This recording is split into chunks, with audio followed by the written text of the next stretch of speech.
Today we are going to discuss about the ear anatomy part 2, in which I am going to cover external ear. So myself Dr. MURALEEDHAR BADIGER, Department of Sharirachana, Gramin Ayurvedic Medical College, Terdal. So external ear is divided into two parts mainly. There is one is auricle, another one is the external acoustic meatus or external auditory canal or external auditory meatus. So first one is this is auricle. Auricle is the external part. It is a projecting part, out projecting part. This is called auricle, and there will be a canal like structure. This is called external acoustic meatus. So one by one we are going to discuss. First we are going to discuss about the auricle. Auricle, it is also known as pinna. In layman language or in public language, ear means generally if you ask the question to where is the ear, they are showing this picture. It means in layman it called as a ear. Auricle itself is called as a ear. So it projects from the side of the head or temporal area. It is made up of elastic cartilage and it is lined by the skin. First it is made up of elastic cartilage and outermost part is covered by the skin. And come to the point, parts of the auricle. Auricle consists of mainly two surfaces and three muscles. So surfaces, one is the lateral surface. It is what you are seeing by the lateral side. This is a lateral surface. And medial surface, the surface of the ear which is facing towards the cranial vault. So that is called by the name of medial surface, or that is also known as cranial surface. And it consists of three muscles. So one is the anterior auricular muscle, a posterior auricular muscle, and superior auricular muscle. So these all the muscles are vestigial in human beings, means they are not doing the function in the human beings. Because of that reason our ear is not moving according to the sound waves. For example, you can see in the lower animals, or you can see in the quadruped animals like buffalo or elephant or cat or dog. They are moving their ear auricle according to the sound waves, or they are moving because the muscles are active in case of that animals, but they are not active in the human being, even though some of the people are moving their ear like animals. So come to the point, surfaces. It consists of mainly two surfaces. One is the lateral surface, another one is the medial surface. So see, this is the lateral surface, or you can see this is the lateral surface. This lateral surface is concave and it is not a smooth. It has a ring like structure, or semi rings are present. These rings are made up of the cartilage. It means the lateral surface is a concave and it is a irregular elevations and the depressions. See, you can see irregular elevations, depression, elevation and the depressions are found, and these elevations and depressions are called by the name of helix or antihelix, or different names are there. We are going to discuss that features later. So the medial surface or cranial surface, it is facing towards the cranial. Because of that reason it is called cranial surface also. See here the picture, the cranial surface is back, the back part here. This is the cranial surface. This cranial surface is convex and it is also having the irregular elevations and the depression. It means here in the lateral surface there is a elevation that should be projected in the back region as a depression. If there is a depression here, that is represented as a elevation in the back region. So the posterior surface is also having irregular elevations and the depression that is opposite to the lateral surface. So this depressions for the helix or antihelix like that. Next we are going to discuss about the features on the lateral surface of the pinna, because lateral surface of the pinna is not a smooth. It is having the irregular surface elevations and depressions, and which is made up of the elastic cartilage, or these are the elastic cartilaginous rings. So these features we are going to discuss detail. So first one is the concha. What is this concha? It is a large depression in front of the external auditory meatus. See, external auditory opening or external auditory meatus is present here. Near to that there is an area. That area is called concha. So you can use your index finger to insert inside the external auditory canal. So before inserting the external auditory canal, there is an area. That area is called by the name of concha. And opposite to the concha there is one triangular flap will be there. This triangular flap is called by the name of tragus. So what is the concha? It is a large depression in front of the external auditory meatus, and in front of the external auditory meatus, or in front of this concha there is another triangular flap will be there, that is called by the name of tragus. Next we are going to discuss about the tragus, antitragus and intertragic notch. See here, a tragus is a small triangular flap in front of the concha. This is the concha. In front of the concha there is a triangular area. This triangular projection is called by the name of tragus. Then opposite to the tragus there is another triangular elevation which is made up of the cartilage. So this is called antitragus.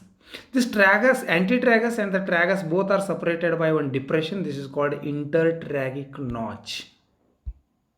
Next we are going to discuss about the helix. So this is a helix it is a prominent peripheral rim of auricle. See, this is a prominent peripheral part or cartilaginous rim of the pinna or the auricle is called by the name of helix.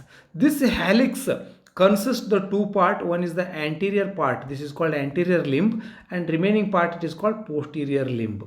So the anterior limb is taking the curve and end in this area. So before terminating it taken one curve. This curve part is called by the name of crus of the helix. Helix is divided into or outermost margin, outermost rim of the auricle is called by the name of helix. This helix is divided into two parts, anterior rim and the posterior rim, or anterior limb and posterior limb. So this anterior limb is terminating by taking the turn here. So this turn part is called by the name of crus of the helix, and posterior limb is descending downwards and continue as a ear lobule. But this posterior limb in superior aspect it presents one tubercle. So this tubercle is called Darwin tubercle. This Darwin tubercle is not found in all the individuals. In some individuals it is present, in some individuals it is absent. Next we are going to discuss antihelix. So helix you have understood. Parallel to the helix there is another. It is another prominent ridge present in front and parallel to the posterior part of the helix. See, parallel to the posterior part of the helix. So this is called antihelix. So this antihelix has two ends. One is the lower end, another one is the upper end.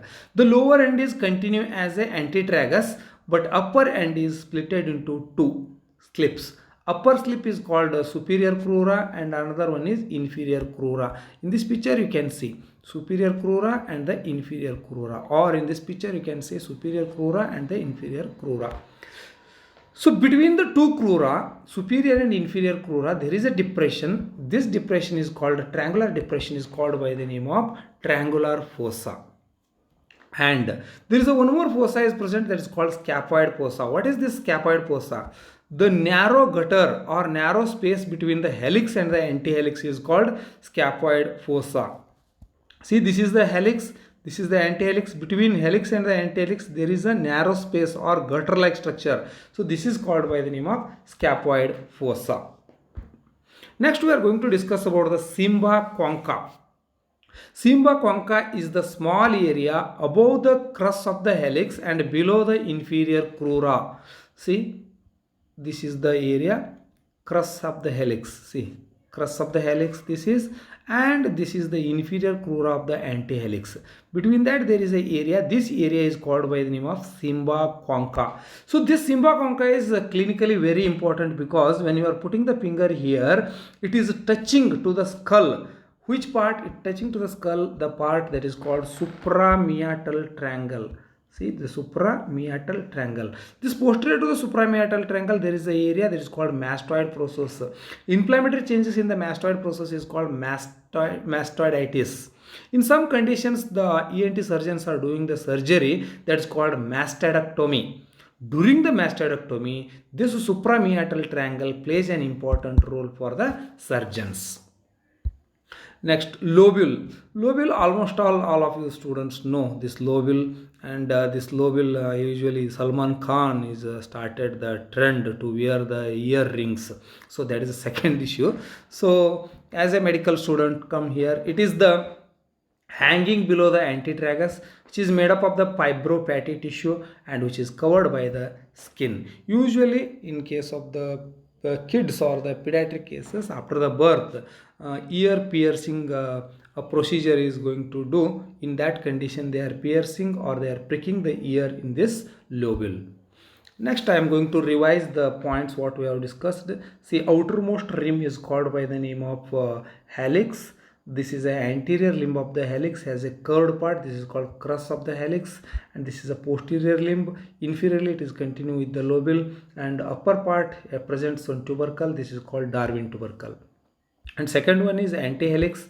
Antihelix is the parallel same cartilaginous ring, but it has also having the two ends, upper end and the lower end. Lower end continue as a antitragus, but upper end splits into two crura, superior crura and inferior crura. Between the superior and inferior crura, there is a triangular area. This is called by the name of triangular fossa. And between the helix and the antihelix, there is an area or there is a gutter-like structure that is called by the name of scaphoid fossa. And below the inferior crura of the antihelix and crus of the helix, there is another small area. This is called Cymba concha. This Cymba concha is related to the suprameatal triangle of the skull, and this is the external acoustic meatus opening. Near to the external acoustic opening, there will be area. This is called by the name of concha. And after that, near to the concha or anterior to the concha, there is a triangular flap that's called by the name of tragus. And opposite to the tragus, there is another flap, there is elevation that's called antitragus. Between the tragus and the antitragus, there is a depression. This is called by the name of intertragic notch. And below last overhanging part, there is a inferior part, that is a hanging part, that is called by the name of lobule. So next we are going to discuss about the blood supply. The blood supply to the ear, external ear, this is a posterior auricular artery. See, this is the posterior auricular artery is the branch from the external carotid artery, and superficial temporal artery. The superficial temporal artery is the it is a terminal branch of the external carotid artery. So it means the blood supply to the pinna is mainly by the posterior auricular artery and superficial temporal artery.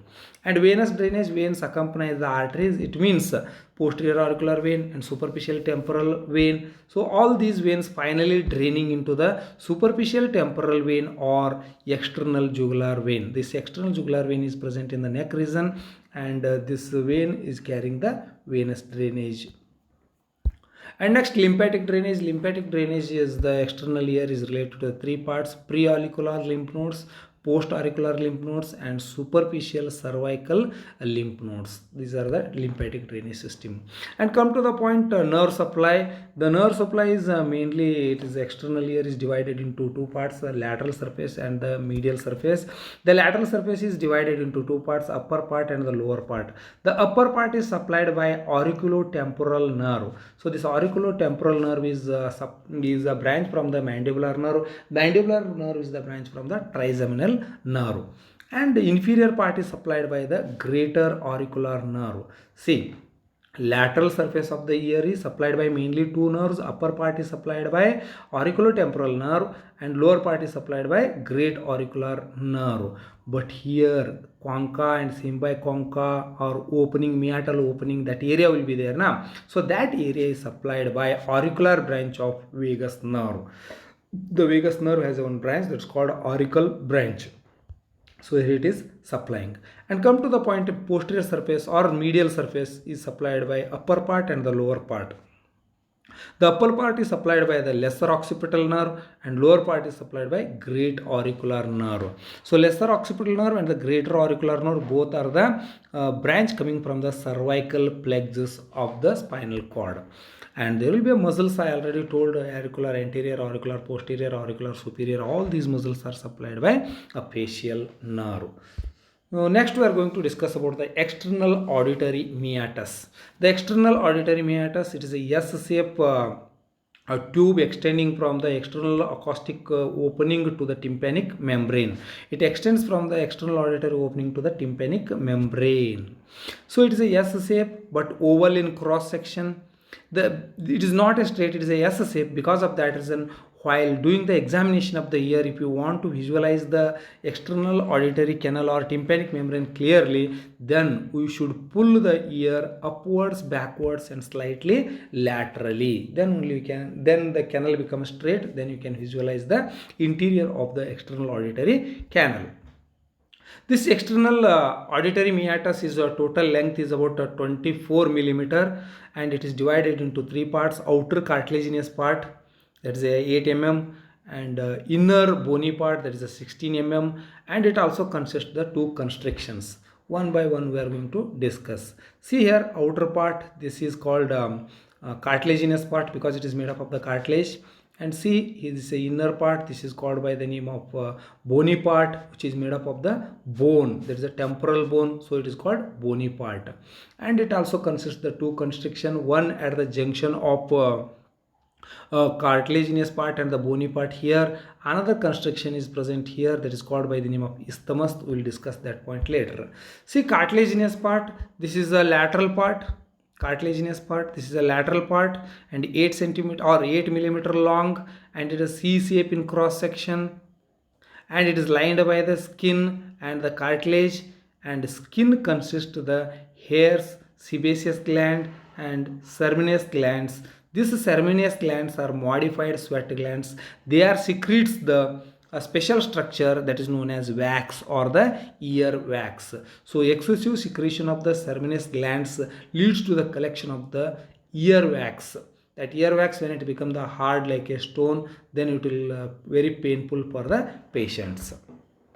Next we are going to discuss about the bony part. See in this picture, the medial part is a bony part here. So this is the medial part. It is a 16 millimeter long, and it is a tympanic plate of the temporal part. So it is a tympanic plate. This is the tympanic plate of the temporal bone is there, na? So it is inside that part, and it is a C shape in cross section. It is lined by the skin and adherent to the bone. Because of that reason, if there is any swelling inside this, then the skin is going to stretch, and it is stretched on the bony part. Because of that reason, it is very painful situation.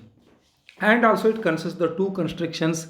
I told one constriction is found at the junction of the cartilaginous part and the bony part, where they are going to join. There will be a constriction that is called first constriction, and second constriction is present at the level of the isthmus. What is this isthmus? The isthmus is the constricted part in the external auditory canal, which is lies just 5 millimeter away from the tympanic membrane. It means here one constriction, here there is a two constrictions are found. Come to the point, blood supply. Blood supply to the external acoustic meatus is the superficial temporal artery and posterior auricular artery, and posterior auricular artery is the branch from the external carotid artery, and superficial temporal artery is the terminal branch of the external carotid artery, and a deep auricular branch. So the deep auricular branch is the branch from the maxillary artery, but maxillary artery once again it is a branch from the external carotid artery. It means the branches from the external carotid artery, they are supplying to the ear in the form of superficial temporal artery or anterior auricular artery or posterior auricular artery. Then come to the point, venous drainage. Venous drainage is draining into the external jugular vein. External jugular vein is the vein present in the neck region, so this is draining to the external jugular vein, and also few venous system is draining to the maxillary veins. Maxillary veins means here this is the maxillary vein part, this here is the maxillary vein, and there will be a venous plexus that is called a pterygoid venous plexus. It means here is the ear, it is collecting external jugular vein or maxillary vein or pterygoid venous plexus. Ultimately the blood is reaching to the external jugular vein or the internal jugular vein, and finally it is drained to the superior vena cava. And lymphatics drainage, same thing. There is a pre-auricular lymph nodes, post-auricular lymph nodes, and superficial cervical lymph nodes. And next, nerve supply. The external auditory canal is mainly supplied by auriculotemporal nerve. That auriculotemporal nerve is the branch from the mandibular nerve. So this another nerve, important nerve, that is called nerve of Alderman. So this nerve of Alderman is the branch from the vagus. So this is supplying to the external acoustic meatus and especially the skin part. So while putting the this one sharp instruments inside the ear, we should very careful, because this vagus nerve branch is cutaneous branch is supplying to the external auditory canal, and the same branch is supplying to the heart. The next it is further, it is descending downwards and supplying to the heart. When you are putting the sharp instruments in the external auditory canal for the fun purpose or for time pass, but when it is irritated, then vagus nerve is going to irritate. When vagus nerve is irritated, maybe vagal stimulation to the heart make cardiac arrest. The person can die due to the cardiac arrest, but you should be very careful regarding this. Next, come to the point applied anatomy. In the applied anatomy, as a Ayurvedic doctors, we should know there will be a karna, vedana, samskara. After the birth, so many samskaras are there in the pediatric. So one of the important is karna, vedana, samskara. After the birth, they are pricking the ear, or they are piercing procedure in the ear lobule. I think this is why they are doing it. Is there will be a science behind this ear piercing. So what is that science? Maybe number one, first we are pricking the ear lobule. This is a less vascular area, then bleeding is minimum. And second is, when you are pricking, you are installing the pain software to the baby. When pain software is installed to the baby, then they will going to understand in the future what are the pain, what are the things. And third one is, once you install the pain inside the spinal cord, there is a release of natural painkillers. So then once you prick here, then pain pathway is started, then release of natural painkiller is also going to start inside the body. So this is the one stimulation to the internal painkiller releasing mechanism. This is the one pathway. Second is, we are doing the artificial wound here. After doing the artificial wound, slight infection may be there. For this infection inside the body, antibodies are going to start to develop. So immunologically, the baby becomes strong in further days. Because of that reason, maybe karna, vedana, samskara is going to do in Ayurveda. Next, come to the point ear examination. So ear examination, they are using the one instrument. That instrument is known as otoscope. By using the otoscope, they are examining the internal ear. So without this one, simple by hand, when you are doing the examination, how to do the examination? So simply, if you are observing the ear, you are not going to see anything. Because of that reason, first pull upwards laterally. First you should pull upwards and posterior and laterally. Then what is going to happen? The canal becomes straight. Then you can visualize the internal part of the external auditory canal.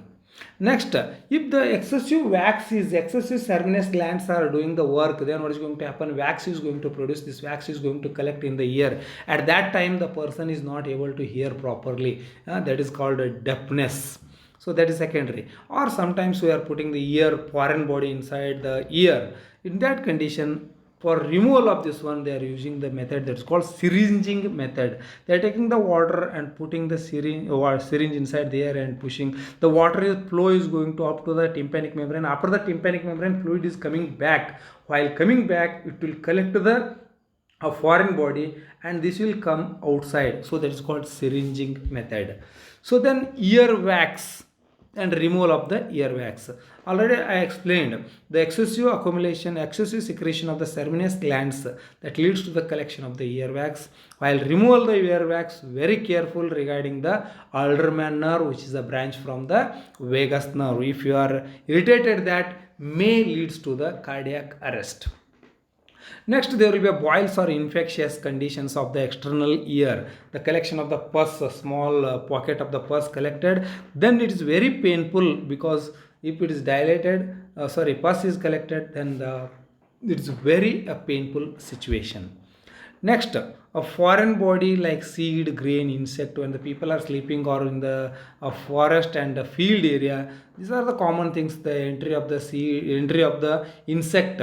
Or usually the pediatric patients are playing in the ground with the grains. At that time, grain is going to enter inside the grain or foreign body. The foreign body or grains or insect are removed by syringing method, or according to the situation, they are using the forceps or otoscope. By that method, they are going to remove the foreign bodies.